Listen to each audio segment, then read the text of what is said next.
네, 안녕하세요. 오늘 저희가 좀 깊이 파고 들어볼 주제는요, 정의원 교수님의 강연 내용을 바탕으로 한 건데요.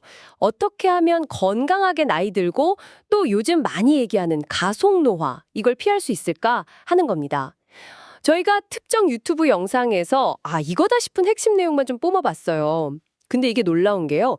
생활 습관 몇 가지만 바꿔도 미래에 들어갈 돌봄 비용 있잖아요. 그걸 거의 20억 원이나 아낄 수 있대요. 네. 그리고 치매 발병률도 절반으로 줄이고 노화 속도 자체도 늦출 수 있다고 하고요. 그래서 교수님이 영양제 살 돈 있으면 차라리 오에 투자해라. 이런 조언을 하셨는데 과연 그게 뭘까요? 함께 알아보시죠. 네, 시작부터 그 경제적인 부분을 딱 짚어주셨는데, 그거 정말 중요한 포인트 같아요. 정 교수님 분석을 보면요. 이게 나중에 돌봄이 필요하게 되면 한 달에 500에서 600만 원, 그래서 총 따져보면 거의 20억 원 가까운 자산이 있어야 감당이 된다는 계산이 나오더라고요. 그러니까 단순히 오래 사는 게 문제가 아니라 정말 마지막까지 내 몸 내가 건사하면서 사는 거. 기능 저하 없이 나이 드는 게 핵심이라는 거죠. 와, 20억 원이라니? 액수가 진짜 확 와닿네요. 근데 여기서 말씀하신 그 가속노화라는 개념이요? 이게 그냥 좀 빨리 늙는다 이런 뜻하고는 좀 다른 건가요? 네, 훨씬 심각한 의미로 봐야 합니다. 가속노화는요, 잘못된 생활 습관이 말 그대로 우리 몸의 노화 속도계를 확 빠르게 돌려버리는 현상이거든요. 그러니까 단순히 주름 좀 빨리 생기고 그런 차원이 아니라요. 치매 발병 위험은 4배, 또 다른 사람 간병이 필요한 상태가 될 확률은 10배까지도 높아진다고 해요. 특히 중요한 게 이 20대부터 50대까지의 습관이요. 60대 이후 건강을 결정짓는다는 거예요. 이걸 꼭 기억하셔야 합니다. 그러니까 젊을 때 습관이 수십 년 뒤에 성적표처럼 나타난다는 거군요. 무서운데요. 교수님께서 노화가 서로 이렇게 맞물려 돌아가는 바퀴 같다고 비유하셨는데 특히 이 잠을 잘 못 자는 게 모든 문제의 시작점이 될 수 있다. 이 설명이 저는 굉장히 인상 깊었어요. 네, 정확히 보셨어요. 수면 부족이 정말 그 도화선이 되는 경우가 많습니다. 일단 잠을 잘 못 자면 스트레스 호르몬이 나오잖아요. 이게 우리 식욕 조절 시스템을 그냥 망가뜨려요.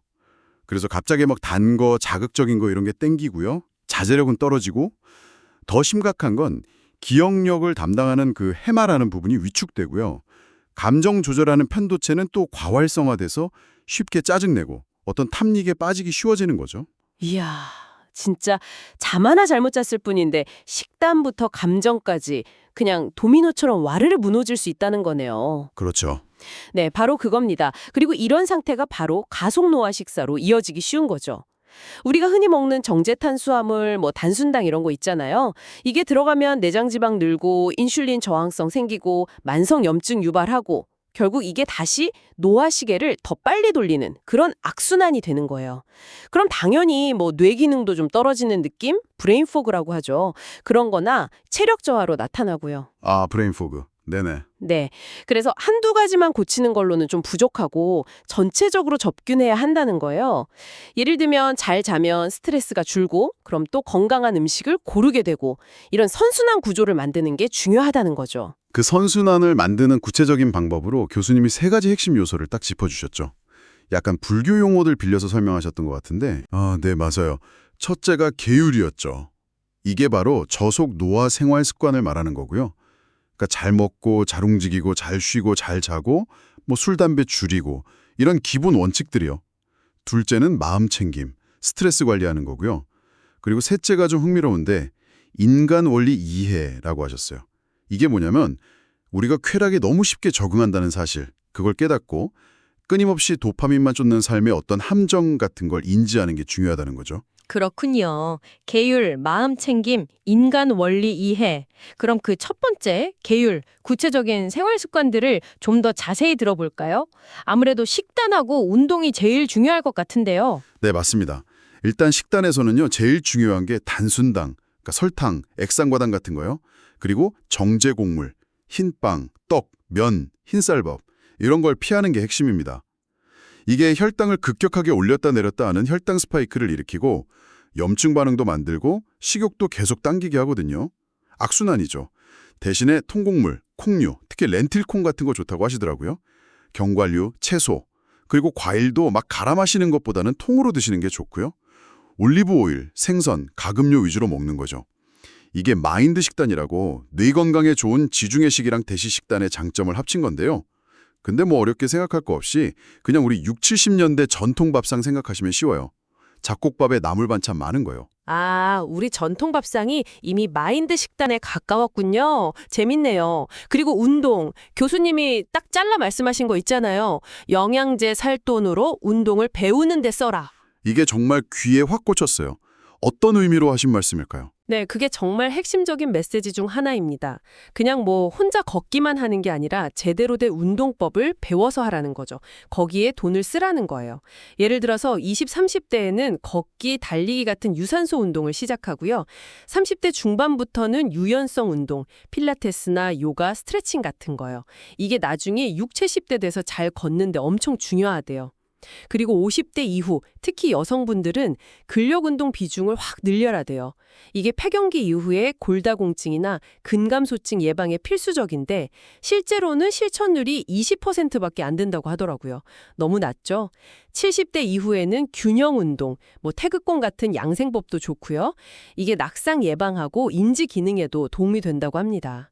그러니까 궁극적인 목표는 내가 90살이 되어서도 내 두 발로 걷는 거예요. 90세에도 내 힘으로 걷는다. 아, 정말 중요한 목표네요. 그리고 다른 운동이 좀 힘들더라도 코어 운동만큼은 꼭 하라고 강조하셨죠? 네, 맞아요. 코어. 그러니까 복근, 엉덩이 근육, 둔근, 골반저근, 호흡근. 얘네들은 기본 중에 기본입니다. 특히 현대인들 오래 앉아 있잖아요. 그리고 젊은 여성분들 중에 마른 비만 있으신 분들, 이런 분들 코어 약한 경우 많거든요. 코어가 약하면 자세 무너지고 여기저기 아프고 소화도 안 되고 심지어 불안이나 화병까지 올 수 있다고 해요. 그래서 이건 정말 매일 꾸준히 그리고 제대로 배워서 하는 게 중요합니다. 아, 코어가 그렇게까지 중요하군요. 자세나 자외선 차단 같은 어떻게 보면 좀 사소해 보이는 것도 강조하셨던 것 같아요. 네, 근데 이게 또 의외로 중요합니다. 자세는요, 척추 중립, 그리고 앉을 때 엉덩이뼈, 좌골이라고 하죠. 그걸로 앉는 습관을 들여야 해요. 많은 분들이 꼬리뼈로 이렇게 기대었는데 이러면 허리 디스크, 목 통증, 두통, 심지어 화병까지 유발할 수 있거든요. 그리고 자외선 차단. 이거 피부 노화의 80%가 광노화래요. 햇빛 때문에 늙는 거죠. 그러니까 SPF 30 이상, 근데 50 플러스 권장하시더라고요. PA 지수도 높은 걸로. 얼굴에 바를 땐 티스푼 하나 정도? 충분한 양을 매일 바르는 게 중요합니다. 뭐 비타민 D 합성 걱정하시는 분들 있는데 크게 문제 안 된대요. 부족하면 그냥 보충제로 먹으면 되고요. 네. 정리를 좀 해보면요. 결국엔 뭐 비싼 영양제나 어떤 단기적인 처방보다는 우리가 기본이라고 생각하는 것들, 잠, 운동, 식단, 스트레스 관리, 그리고 자세나 자외선 차단까지 이런 기본에 충실한 게 장기적으로 봤을 때 훨씬 더 가치 있는 투자다. 이런 말씀이시네요. 교수님이 그래서 진짜 영양제 3종 세트로 잠, 운동, 그리고 머리 비우기 이걸 꼽으셨죠. 너무 막 엄격하게 하기보다는 좀 즐겁게 꾸준히 하는 게 중요해 보이고요. 정확합니다. 그리고 이런 건강관리가요, 단순히 나 개인에게 20억 원 이상의 경제적 가치를 준다, 이걸 넘어서요, 우리 사회 전체에도 엄청나게 기여하는 일이에요. 특히 우리 한국 사회, 2040년대 되면 초고령 사회 된다고 하잖아요. 그때 개개인이 자기 건강을 잘 유지하는 게 이 사회 전체의 지속 가능성을 높이는데 정말 중요한 열쇠가 될 겁니다. 단순히 각자 도생하자, 이걸 넘어서는 의미가 있다는 거죠. 자, 그럼 마지막으로 청취자 여러분께 한번 생각해 볼 질문을 던져드리고 싶어요. 정의원 교수님이 인간 원리 이해, 즉 쾌락 적응을 경계해야 한다고 말씀하셨잖아요. 그러니까 단순히 건강규칙 몇 개 따르는 걸 넘어서요, 이번 주 여러분의 삶에서 뭔가 즉각적인 자극이나 만족감, 그 도파민을 쫓는 행동에서 딱 한 걸음만 물러나 보는 건 어떨까요?